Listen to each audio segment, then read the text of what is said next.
One of the most practical questions I get asked year after year is this: how do you make a business lunch or dinner successful? See, I think it's a great question because some of the most important opportunities in business, they don't begin in a conference room. They begin sitting across a table from another person. So here's the principle. Business meals, they're not really about food. They're about building trust. See, when people share a meal, something awesome happens. The conversation slows down. People relax.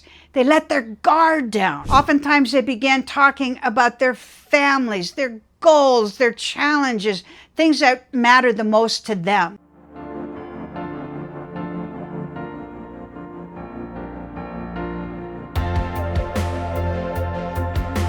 Throughout history, leaders have understood this. George Washington regularly brought political rivals together over dinner because he knew relationships accomplished more than arguments ever would. The Bible, it points to the same principle. Some of Jesus's most meaningful conversations, they didn't happen in the synagogue. They happened around a table. He taught, he encouraged, he challenged, and he restored people, all while sharing meals. See, breaking bread has always been about more than eating. It's about building relationships. There's a saying, people don't care how much you know until how much you care. I think that's helpful to know that. Over the years, I've found there are 4 stages to making a business meal successful. First, the meal begins before you ever arrive. And the reason is that preparation communicates respect. See, most people think preparation means making the reservation. That's only a small part of it. You want to choose a restaurant where you can actually have a conversation. You want to know how much time you're going to have together. You want to take a few minutes to learn about the person before you ever meet. Today, LinkedIn, company websites, social media make that one easy. And it's not so you can immediately sell them. What you're doing is you're trying to build a relationship first. And doing that, maybe you discover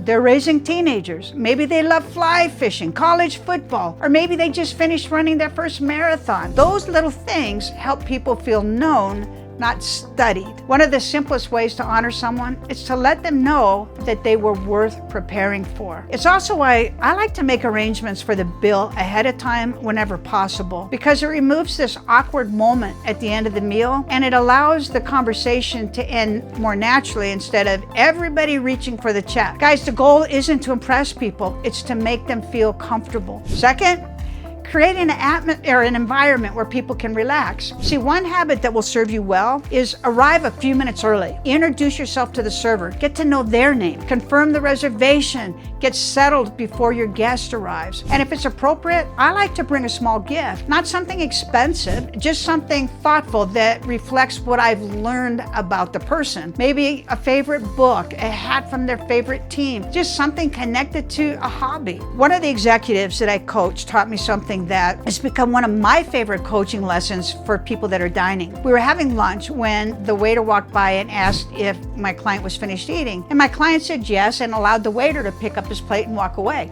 Well, I was still eating. So I asked if I could share an observation with him and he said yes. I explained that if I had been his client, I probably would have set my fork down too, because once one plate is cleared, the meal begins to feel finished. Because whether we realize it or not, it signals that the meeting is winding down. Boy, it was an aha moment for my client. He literally flinched. He'd never thought about it. He immediately understood if this had been a client meeting, he may have ended the meeting by that simple action. When I teach leaders, I teach them to eat just a little slower than their guests. Even if you're finished, leave a few bites on your plate.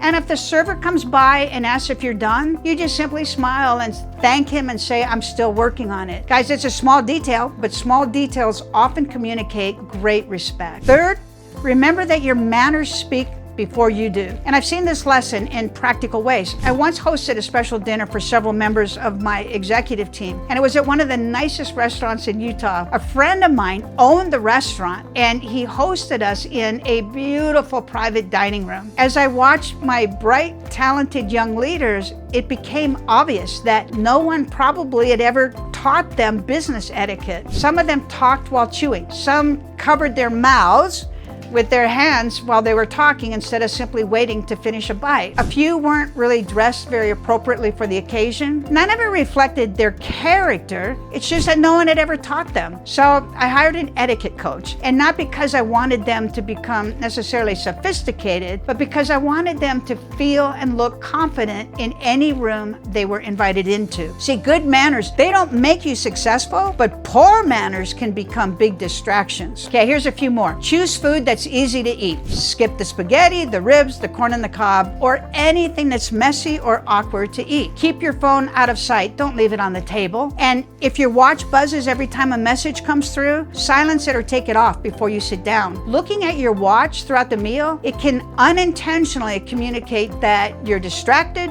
bored, or eager to leave. Okay, put your napkin on your lap when you sit down. Use the outside utensils first, work your way in, know where your bread plate and your water glass are located, and let your host order first, especially if alcohol is involved. Guys, these may seem like little things, but they're easy to learn, and they allow everyone to focus on the conversation instead of the distractions. Finally, focus on the relationship, not the sale. And this next may be the most important principle of all. Don't spend the meal trying to convince someone. Spend the meal trying to understand them. Ask thoughtful questions. Listen carefully. Find out what's important to them. What challenges are they facing?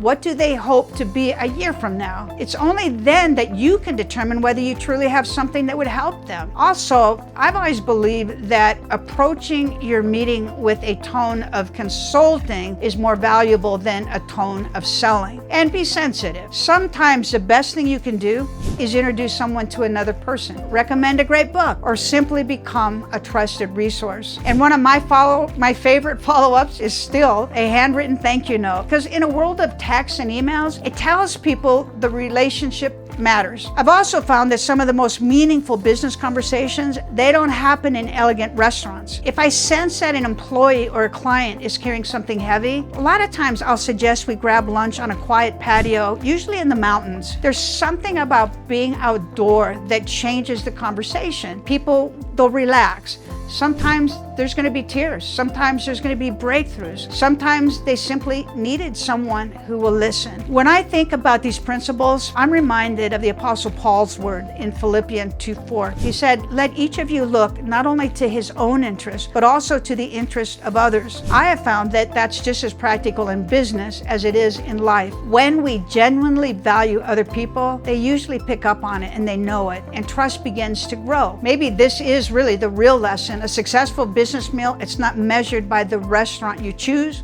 or the deal you close. It's measured by whether the other person leaves feeling valued. If you can do that consistently, you'll discover that business meals become much more than a place to eat. They become one of the most effective ways to build lasting relationships. Guys, thanks for joining me today. If these types of videos are helpful, I'd love to have you join this channel. Like the video and share a comment. I'm Jane Ann Craig, and remember this, success, it's not about luck or chance. It's by aligning your life and thoughts with timeless and proven principles.